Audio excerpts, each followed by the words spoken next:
Hello, my beauty. So, I don't know if you've seen the Met Gala and the recent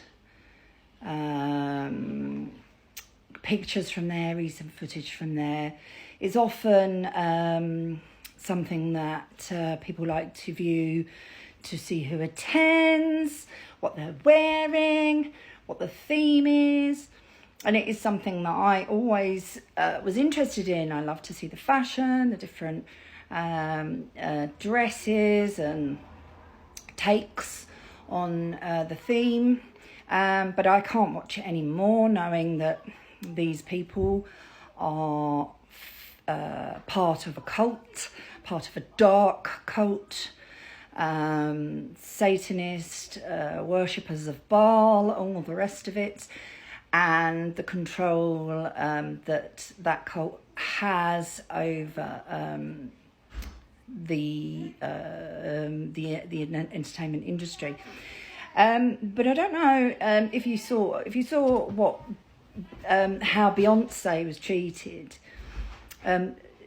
It's almost like they are now, her and her husband are now the sort of the king and queen. They are definitely the king and queen of the industry, the music industry, and they are presented as such. They are also presented as untouchable, despite his lawsuits, despite the accusations that he's been facing of assaults and various assault.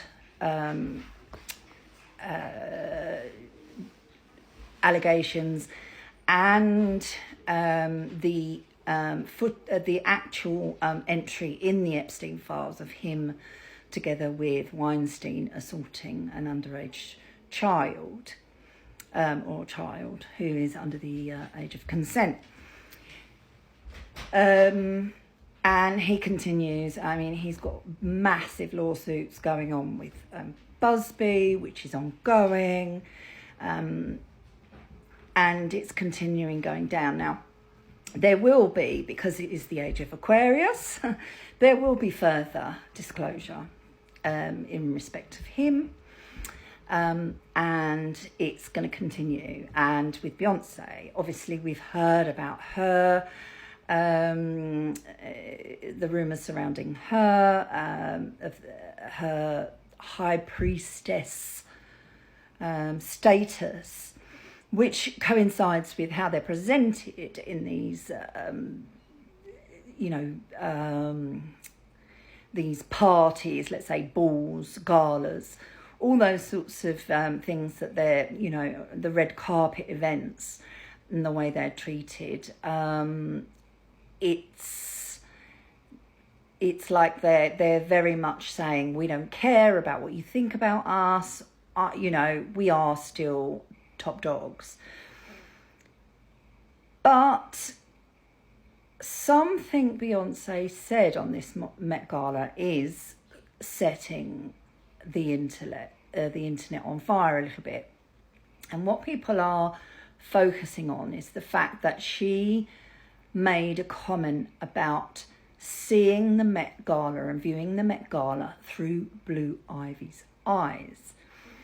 Now, there's speculation that there has been a soul transference of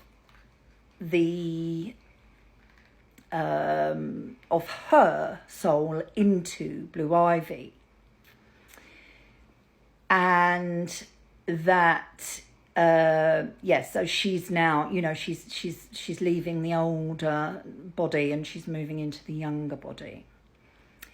There was a comment, and I don't know where that comment was made, but there was the fact that she's suggesting, yes, Blue Ivy's ready. We believe Blue Ivy's ready. Ready for what? Ready for what? 12. This is a 12-year-old child, and she may have hit 13 now, but. They're treating her very much like an adult in how they present her in her dress, the amount of makeup she wears. You know, she's certainly not being protected as a minor. And so I think I've also seen the suggestion that it is in fact not Beyonce's soul that has been transferred into Blue Ivy, but it is in fact the entity that controls Beyonce has been transferred out of Beyonce and into Blue Ivy. Now, instinctively and psychically, this is hitting for me.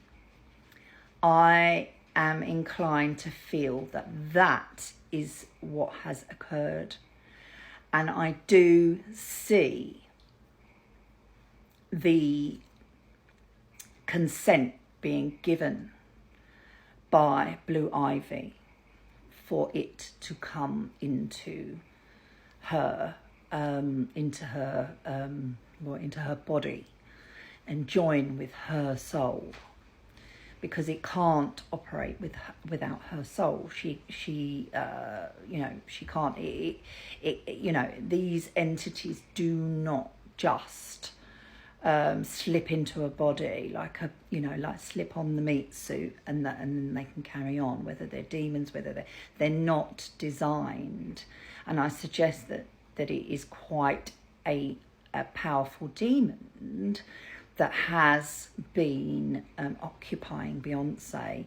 They are not able to live in a soulless husk, let's say. They do require consent of that soul to join that soul within that body.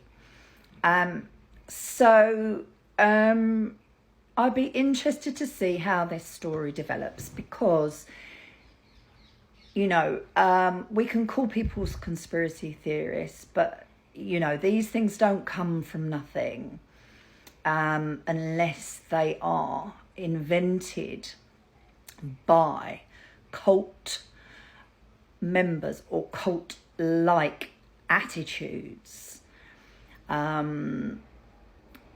in order to ruin someone's reputation or as a psyop, those sorts of things.